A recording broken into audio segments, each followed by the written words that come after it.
mitungisa pamba te bozalaki bomoko bokeki no Genève souci ezalaki ete peuple a gagné élection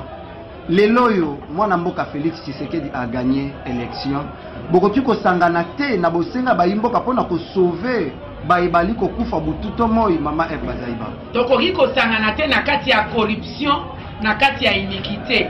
Un président conçu dans la corruption mboka ekobeba ezali potopoto ye moko Félix alobaki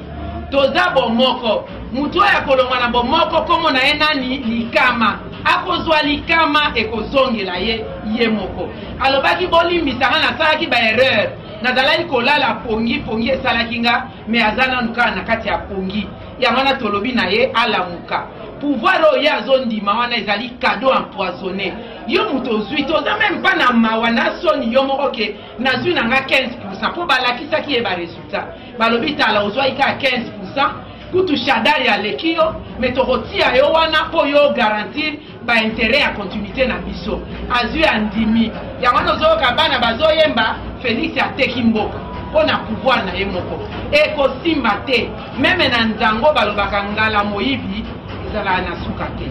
Maintenant que pouvoir eza na maboko ya peuple toloba bongo MLC décidé ainsi que ba parti politique nyonso oyo ezo constituer lamuka bakoki kozala prêt ya ko travailler na gouvernement oyo ya Félix Tshisekedi. Nasi na répondre yo ke tokoki ko travailler na kati ya corruption te na kati ya iniquité te soki ezalaka pona pouvoir bomonaki biso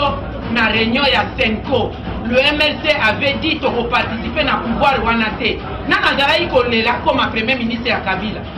Félix te babandaki na nani na balibangati IDPS baye kozwa nani Chibalat IDPS MLC alobaki partout olingi ba élection alors les bonnes élections.